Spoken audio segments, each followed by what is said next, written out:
इंदिरा एकादशी व्रत कथा। धर्मराज युधिष्ठिर कहने लगे कि हे भगवान, अश्विन कृष्ण एकादशी का क्या नाम है, इसकी विधि तथा फल क्या है, सो कृपा करके कहिए।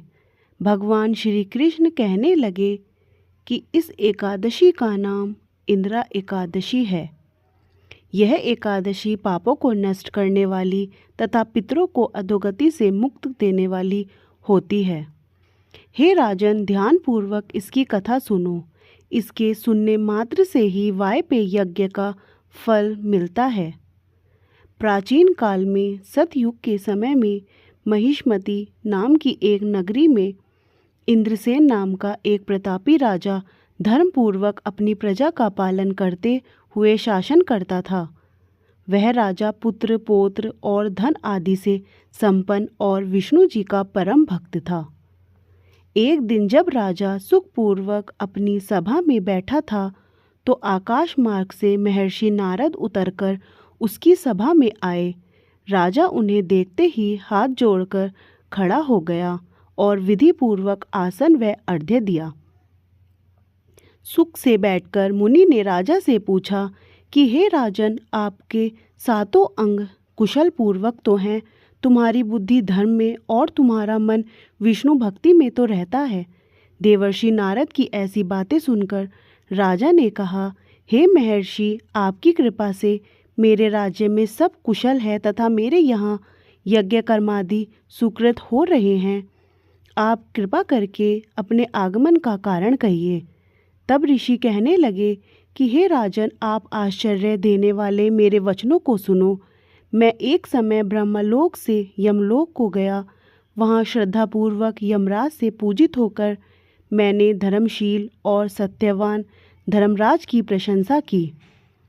उसी यमराज की सभा में महान ज्ञानी और धर्मात्मा तुम्हारे पिता को एकादशी का व्रत भंग होने के कारण देखा।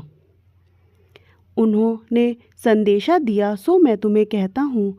उन्होंने कहा कि पूर्व जन्म में कोई विघ्न हो जाने के कारण मैं यमराज के निकट रह रहा हूँ। सो हे पुत्र, यदि तुम अश्विन कृष्णा इंदिरा एकादशी का व्रत मेरे निमित्त करो तो मुझे स्वर्ग की प्राप्ति हो सकती है। इतना सुनकर राजा कहने लगे कि हे महर्षि, आप इस व्रत की विधि मुझसे कहिए। नारद जी कहने लगे, अश्विन माह की कृष्ण पक्ष की दशमी के दिन प्रातःकाल श्रद्धापूर्वक स्नान आदि से निवृत्त होकर पुनः दोपहर को नदी आदि में जाकर स्नान करें। फिर श्रद्धापूर्व पितरों का श्राद्ध करें और एक बार भोजन करें।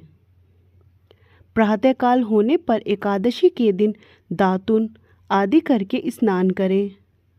फिर व्रत के नियमों को भक्तिपूर्वक ग्रहण करता हुआ प्रतिज्ञा करें कि मैं आज संपूर्ण भोगों को त्याग कर निराहार एकादशी का व्रत करूँगा। हे अच्युत, हे पुंडरीकाक्ष, मैं आपकी शरण हूँ, आप मेरी रक्षा कीजिए।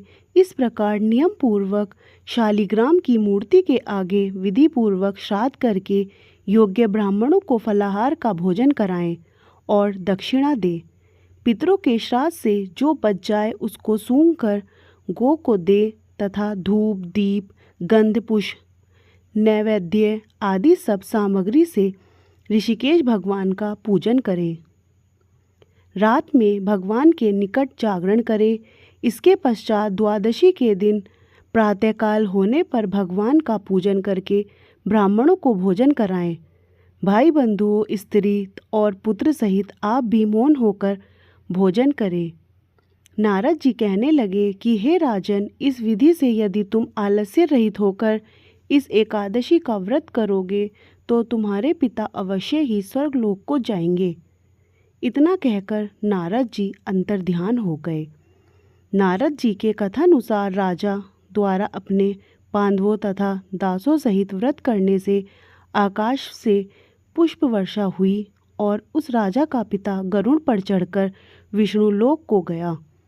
राजा इंद्रसेन भी एकादशी के व्रत के प्रभाव से निष्कंटक राज्य करके अंत में अपने पुत्र को सिंहासन पर बैठाकर स्वर्गलोक को गया।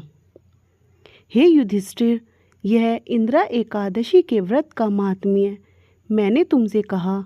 इसके पढ़ने और सुनने से मनुष्य सब पापों से छूट जाते हैं और सब प्रकार के भोगों को भोगकर बैकुंठ को प्राप्त होते हैं।